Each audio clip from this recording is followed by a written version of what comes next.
우리 집 베란다가 에너지를 만드는 발전소가 된다면 어떨까요? 꿈 같은 얘기가 아닙니다. 바로 서울에서 지금도 벌어지고 있는 일인데요. 서울시가 추진하고 있는 미니 태양광 보급 정책에 벌써 수만여 가구가 동참하고 있다고 합니다.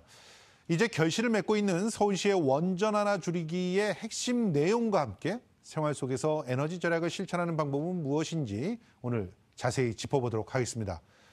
먼저 서울시 원전 하나 줄이기 위원회 윤순진 실행위원장 모셨습니다. 안녕하세요. 안녕하세요. 네.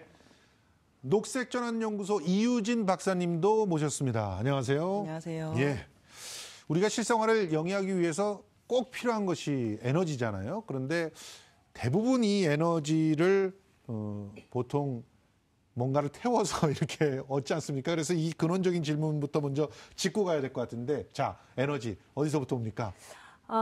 지금 세계 전체가 소비하는 에너지의 대부분, 거의 뭐 81.4라 그래서 한 80% 이상이 예. 화석연료라는 것에서 옵니다. 그렇죠. 예. 화석연료라는 게 석탄, 석유, 천연가스 같은 에너지원을 우리가 화석연료라고 부르는데요. 예. 이 외에도 이제 뭐 재생 가능 에너지라든지 원자력이라든지 이런 데서 얻기도 하죠. 예. 근데 우리나라 같은 경우도 세계 전체와 마찬가지로 사실 세계보다 약간 더 높게 화석연료에 대한 의존도가 높습니다. 83% 정도를 화석연료에서 얻고 있고요.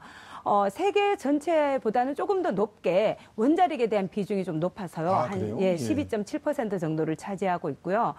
다음으로 이제 뭐 재생가능 에너지 이렇게 하고 있는데 특히 시민들이 전력을 많이 쓰지 않습니까? 예. 전력 같은 경우에 우리나라는 약 40% 가까이를 화석연료, 특히 석탄 화력 발전에서 많이 얻고 있고요. 예. 그 다음으로 원자력에서 한 31.2%, 즉 30% 내외를 얻고 있고 또 천연가스 같은 데서 20%가 약간 안 되게 그리고 최근 들어서는 뭐 석유에서 한 6%, 또 신재생 에너지에서 한 5% 정도를 얻고 있습니다. 예, 사실 지금 저 그래프에 나오고 있는 저 그림은 주로 전기 에너지를 얻을 때 쓰는 비중이라고 볼 수 있겠죠. 예, 예. 그리고 그 외에도 뭐 우리가 뭐 차를 뭐 몰고 다닌다든가 뭐 하다못해 집에서 그 숯불로 뭐 구워서 먹는다든가 이런 것까지 다 합하면은 실제로 화석의 83%나 예. 의존을 하고 있다. 석유가 가장 높습니다. 왜냐하면 그렇겠네요. 석유는 지금 산업 부문에서 에너지원만이 아니라 원료로도 쓰이고 있고요. 예. 그다음에 수송 부문에서 주로 쓰는 그 연료가 바로 석유이기 때문에 그렇습니다. 예. 자, 그러면 우리가 이제 화석 에너지의 비중을 줄여야 된다고 하는데 이렇게 뭐 높아 있는 상황을 어떻게 극복해야 되나요? 네, 뭐 최근에 미국 북동부에 엄청난 한파가 몰아닥친 거 보셨을 예. 겁니다. 이 거북이가 이렇게 기절해서 예. 이게 둥둥 떠 있는 걸 건지기도 하던데요. 보면은 화석 에너지 소비량을 일단 줄여야 됩니다. 예. 이제 기후변화 협약에 의해서 2020년부터 파리 협정이 이제 예. 본격적으로 발효가 되면은 석탄으로 대표되는 화석 에너지에 대한 의존도를 줄이는 것이 이제 국제적인 약속이 되는 겁니다. 예. 그래서 지금 우리나라뿐만 아니라 전 세계적으로도 이 석탄 화력이라든지 이런 것들은 기후변화에 영향을 미치고 미세먼지도 일으키고 그렇죠. 또 석유도 마찬가지고. 그렇죠. 예. 그리고 원자력 발전소는 후쿠시마와 같이 사고의 위험 그렇습니다. 이런 것이 있기 때문에 어떤 에너지를 쓸 것인가가 매우 중요한 시점이 되는데요. 예. 전 세계적으로는 지금 재생가능 에너지로 가고 있습니다. 아, 그렇군요. 예. 그 2016년도에 전 세계적으로 에너지가 이제 들어서고 이제 발전소가 들어선다고 했을 때 예. 거의 61%가 신재생 에너지로 늘어났습니다. 그러니까 새롭게 설비가 들어올 때 60%가 넘어요? 그렇죠. 그게 전 세계적으로 지금 재생가능 에너지가 차지하고 있는 우리는 겁니다. 굉장히 새롭게 들어서는데도 뭐 지금 화력 발전소 짓고 있잖아요. 그쵸. 원자력 완전 발전소도 지금 짓는 거 막겠다 그랬더니 또 뭐 해가지고 뭐 다시 짓고 있잖아요. 그렇죠. 그래서 우리나라가 OECD 국가 중에서 신재생 에너지 비중이 꼴찌입니다. 그렇기 때문에 여기서도 꼴찌가 나오는군요. 네. 이런 건 좀 앞서가야 되는데요. 그렇습니다. 예. 그래서 에너지 전환이 필요하고 예. 특히 에너지를 소비하는 도시인 서울에서 해법을 찾는 것이 매우 중요합니다. 사실은 요즘에 이제 탈원전이 이 에너지 정책에 있어서의 가장 큰 화두 중에 하나가 아닌가 예, 이렇게 예. 생각이 되는데요. 뭐 일단 우리 위원장님께서 그 공론화위원회 거기에 참여를 하셨던 걸로 제가 알고 있거든요. 네네. 그래서 사실은 방송에 출연하는 것도 제가 뵀어요. 예. 바로 제 앞 코너에 패널로 출연을 예, 하셨던 것도 예, 기억을 예, 했는데 예. 그 탈원전 지금 우리 그 국민들의 어떤 인식 수준이나 뭐 또 주변의 재반 상황들 좀 잠깐만 짚어주시죠. 예, 탈원전에 대한 관심이 사실 그 어느 때보다 높다고 생각을 합니다. 특히 예. 이제 문재인 정부가 들었을 때 사실은 현 정부 그 문재인 대통령께서 후보자 시절이었을 때요.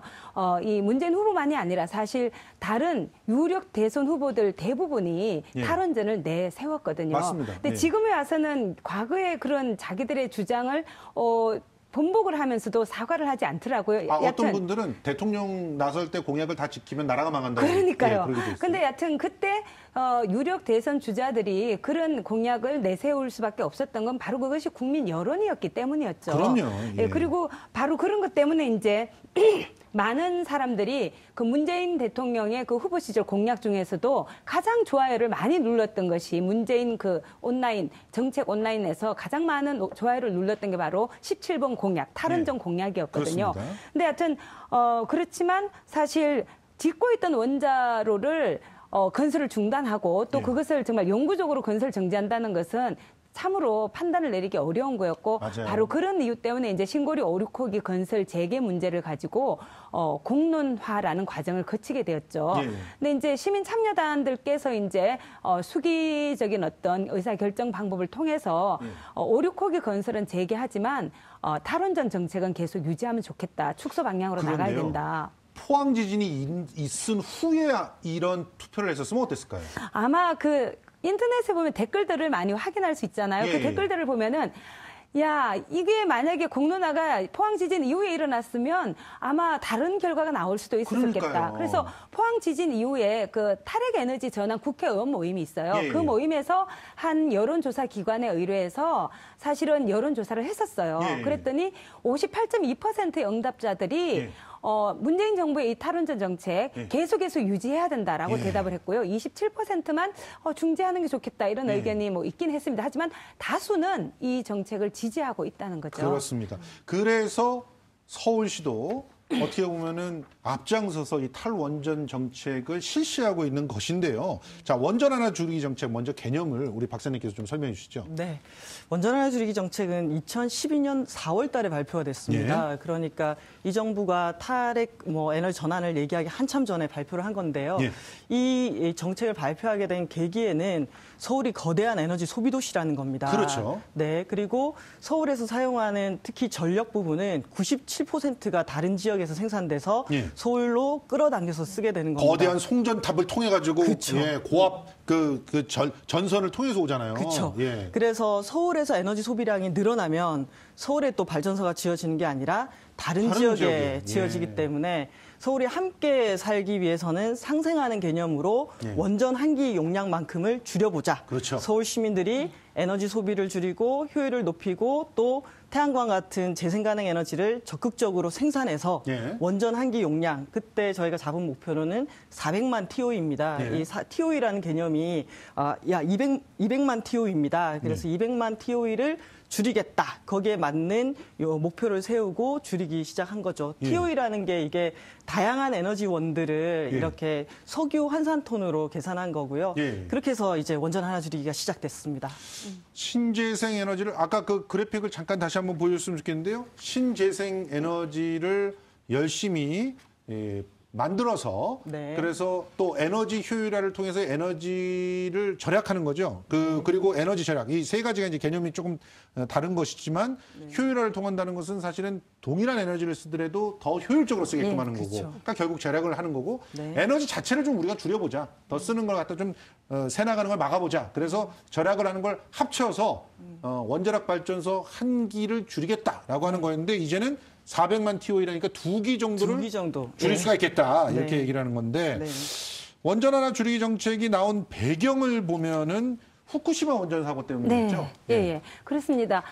사실 후쿠시마 사고가 일어나기 전에도 우리 사회에서 반핵 운동도 있었고요. 또 예. 원전의 안전성을 둘러싼 사회적 논쟁이 있었죠. 예. 하지만 그럼에도 불구하고 대다수 국민들은 원전은 안전하다. 그리고 사실 2009년에 UAE로 원전 수출이 이제 결정이 됐을 때 그때 당시는 거의 90%에 육박하는 국민들이 원자력 발전 필요하고 계속해야 된다. 이런 입장이었어요.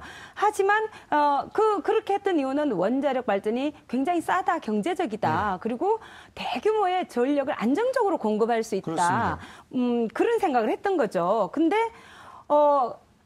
2011년에 일본의 후쿠시마에서 사고가 났죠. 사실은 1986년에 체르노빌에서 원전 사고가 났을 때 원자력 발전 안전한 거 아니구나 이런 생각을 했었죠. 그렇죠. 하지만 우리나라에서는 그 문제가 아주 사회적으로 크게 부각되지는 못했던 것 같아요. 좀 멀리서 생긴 일이니까 그랬죠. 그리고 그 당시는 뭐 언론이 지금처럼 자유롭거나 뭐 그렇지도 못했던 것 같고요.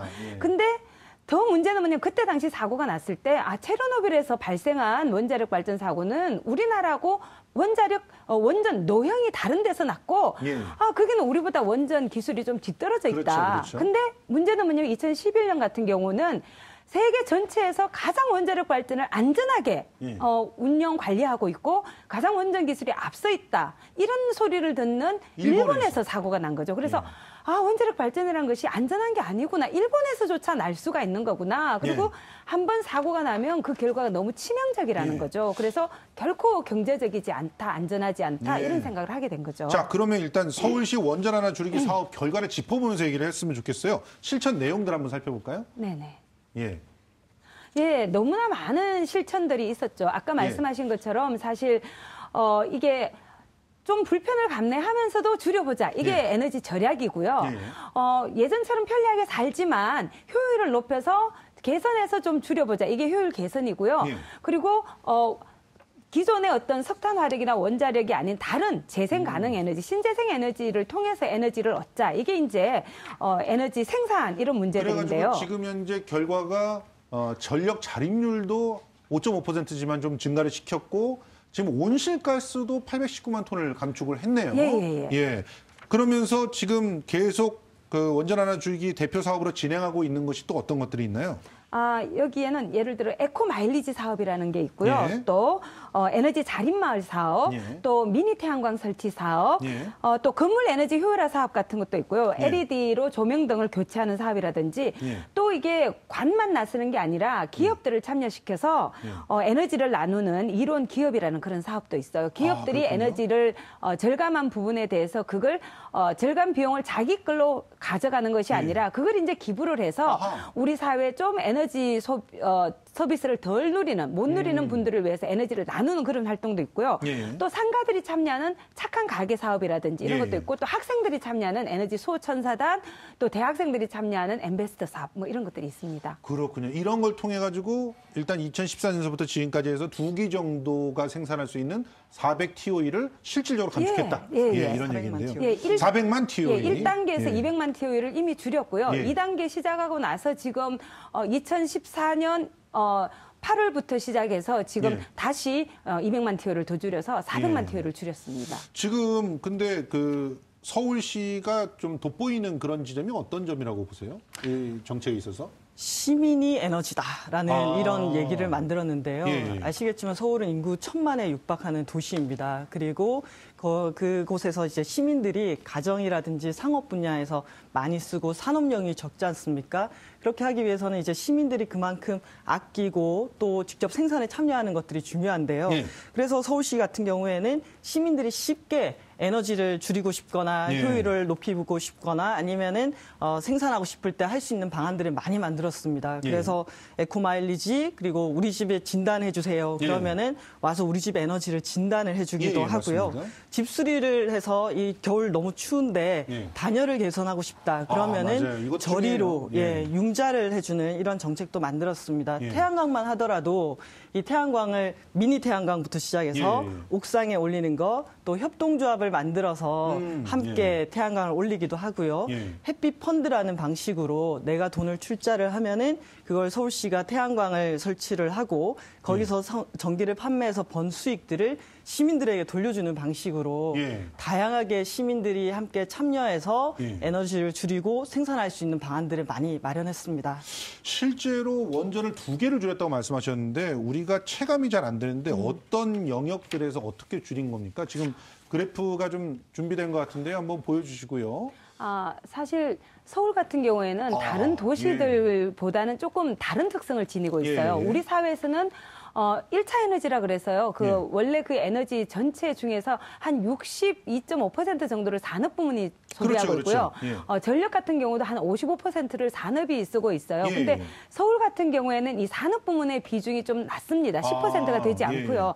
대부분이 이제 수송과 건물 부문에서 이루어지고 있죠. 그렇군요. 그래서 시민 참여가 저렇게 폭이 클 수가 있었던 거군요. 왜냐하면 시민들이 이제 가정에서 줄인다거나 또 여러 가지 상가에서 줄인다거나 이런 부분들이 굉장히 중요하죠. 그렇습니다. 굉장히 그 시민 참여가 절대적으로 중요합니다. 그러면 이 부분도 살펴봐야 될 것 같은데 서울의 에너지 소비량은 그래도 계속 늘지 않았습니까? 아닙니다. 총량으로 보면 특히 전기 부분이 이번 원전 하나 줄이기도 원전이라는 것을 목표로 하게 된 게 전력 부분에서 좀 집중해 보자라는 의미도 좀 있었고요.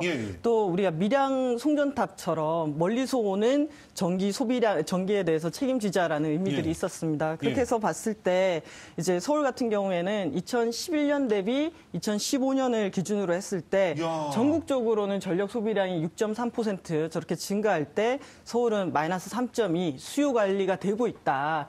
지금 우리나라가 계속 전기 소비량이 늘어나고 있지 않습니까? 그런데 서울 같은 경우에는 이렇게 수요 관리를 해서 줄여가고 있다라는 것들은 의미가 있습니다. 진짜 이거는 박수를 보내고 싶은데요. 진짜 전력 사용량이 줄어들었어요. 도시가스 사용량도 줄어들었다는 건 저거는 사실은 단열 작업이라든가 이런 것들을 통해서 효율화를 시켰기 때문에 가능한 일 아니겠어요? 도시가스 사용량은 전국 대비 한 3배 가까이 더 줄어들었다라는 것들이 저는 좀 주목할 부분이라고 생각합니다. 그런데 이렇게 좋은 사업이라고 하는 게 지금 피부로 느껴지게 성과들이 나오고 있는데 왜 이전 정부하고 마찰을 빚었던 건가요? 이전 정부까지는 사실 원자력 발전 정책하고 관련해서는요. 확대라는 기조를 유지했었거든요. 원자력의 비중을 줄이겠다는 선언을 한 정부가 없었습니다. 그래서 계속해서 이제 원자력 발전을 늘려가는 방향으로 정책을 추진했죠. 그런데 바로 이 청와대가 있는 지역의 코앞에 서울시청이 있지 않습니까? 거기에서 이제 원전 하나 줄이기라는 그런 이름으로 이 사업과 정책을 추진하다 보니까 중앙정부의 정책하고 맞지가 않았던 거죠. 그래서 그 이름 좀 바꿔주면 좋겠다 이런 압력이 있었다고 들었는데요. 꿋꿋이 그 이름을 지켰습니다. 사실 저는 미니 태양광 사업이 가장 눈에 띄었는데 이 사업의 그 기본적인 아이디어 좀 소개를 해주시죠. 네. 원전 하나 줄이기 정책을 수립하면서 이제 생산 부분도 또 어느 정도 해야 되지 않겠습니까? 그러면 도시에서 에너지를 생산할 수 있는 방법이 없을까라고 했을 때 태양광이 매우 유효한 방식인데요. 그런데 태양광을 생각해 보면 서울은 거의 60% 가까이가 공동주택, 그러니까 아파트 형태로 되어 있습니다. 그리고 자가로 자기 집을 보유하는 사람보다는 이렇게 전월세로 이동하는 사람들이 많고요. 그럼 이 사람들도 어떻게 하면 태양광을 함께 할 수 있을까? 옥상이 없어도 함께 할 수 있는 방법을 찾기 시작했고, 그러면 그 규모를 좀 줄여서 베란다라든지 아니면은 이런 창가에도 달 수 있지 않을까라고 해서 미니 태양광 정책을 만들었습니다. 그래서 실제 제가 한번 집에 설치를 해봤을 때 얼마나 지금 전기요금이 줄어드나요? 지금 저는 워낙 전기를 적게 쓰는 100kWh 미만을 쓰다 보니까 세상에 그게 가능합니까? 저는 의지로 이제 하게 된 거고요. 그런데 보통 우리나라 평균이 340kWh 정도를 쓰기 때문에 이런 미니 태양광을 달게 되면은 한 달에 그 5,000원에서 한 8,000원 정도 전기요금 절감 효과도 있고 직접 자기가 전기를 생산한다라는 그런 의미가 있을 것 같아서 이제 서울시에 또 제안을 했고 서울시가 이 정책을 한 50가구에 대해서 미리 시범 사업을 해봤습니다. 그리고 난 다음 반응이 좋아서 지금은 널리 지금 확대해서 미니 태양광이 번져가고 있습니다. 아니 이거를 지금 그 서울시에서는 확대를 하고 있다 그러는데 얼마나 많은 사람들이 지금 동참하고 있고 앞으로도 동참할 것 같습니까? 저도 사실은 저희 집 베란다에 이게 2개나 설치했거든요. 근데 작년 상반기까지만 해도 한 2만 4천 가구 정도가 됐는데 작년 말에 4만 가구에 육박하고 있습니다. 그리고 작년 11월에 이 원전 하나 줄이기에 더불어서 태양의 도시 서울을 선언을 했는데요. 앞으로 이제 2022년까지 100만 가구가 참여하는 그런 계획을 가지고 있습니다. 서울이 한 300만 가구 정도가 되기 때문에 2집 걸러서 한 집, 3가구당 한 집 정도가 이 미니 태양광을 설치하는 그런 도시가 되지 않을까 싶습니다. 그리고 에코 마일리지로 좀 쏠쏠하게 재미를 보시는 분들도 있다 그러는데 이것도 좀 소개를 해주세요. 네, 이 에코 마일리지 하면 에코가 친환경이지 않습니까? 이제 마일리지는 쌓는 거예요. 그래서 친환경을 하나하나 쌓아간다 이런 의미인데요. 이 정책 같은 경우에는 오세훈 시장님 때도 시작을 했지만 이제 박원순 시장님 때 아주 본격적으로 확대가 되면서 절약과 생산을 결합하는 모델로 작동하고 있습니다. 그래서 우리 가정에서 에너지 쓴다 그러면은 전기 쓰죠, 수도하고 도시가스 이 세 가지 영역이 있는데요. 이 세 가지 영역에서 등록을 하고 전년 동월 대비해서 6개월 동안 소비량이 약 15% 정도 줄어들면 5만 마일리지를 받게 되는데 이 5만 마일리지를 상품권이라든지 이런 다양한 방식으로 실제로 돈이 생기는 거예요. 예, 쓸 수 에너지를 있습니다. 절약해서. 기부도 할 수 있습니다. 더 놀라운 건 기부를 하는 겁니다. 저도 놀랐는데요. 사람들이 자기가 이렇게 줄여서 쌓은 에코 마일리지를 에너지 빈곤층을 위해서 이렇게 기부하는 일에 또 돌려서 쓸 수가 있습니다. 우리 시청자 여러분들도 반드시 좀 알아두셔야 될 것 같은데 그 에너지 자립마을도 좀 알고 싶어요. 예, 에너지 자립마을이라는 게 사실 서울 같은 대도시에서 마을이란 개념이 없었죠. 근데 그렇죠. 사실은 이런 사업을 통해서 마을이란 개념이 생겨나고 있는데요. 일정한 동 단위에서 같이 참여해서 주민들 스스로가 에너지 소비를 줄이거나 효율 개선 사업을 하거나 또 아까 말씀드린 뭐 미니 태양광이든 다른 방식으로 에너지 생산을 통해서 자신들이 사용하는 에너지 자체를 좀 더 많이 생산해 보자. 그래서 자립을 해나가자. 이런 걸 이제 지향하는 거죠.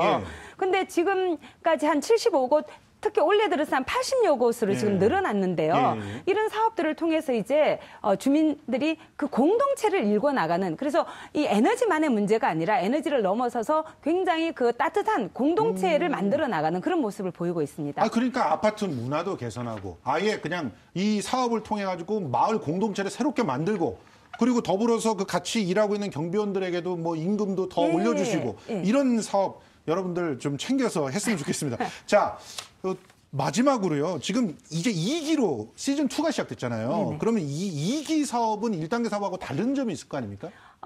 일단은 1단계가 굉장히 성공적이었습니다. 원래 2012년 4월에 시작해서 2014년 말까지 하려고 하던 걸 그 200만 TOE를 2014년 6월에 달성을 해버렸어요. 이미 달성해버렸어요. 예, 그래서 2014년 8월부터 이제 다시 시작을 한 거죠. 2020년까지로. 근데 이번에는 좀 더 많은 가치를 보여보자. 그래서 에너지 살림 도시라는 그런 비전을 만들고 또 에너지 나눔, 에너지 참여, 또 에너지 자립 이런 가치를 가지고 이제 접근하고 있고요.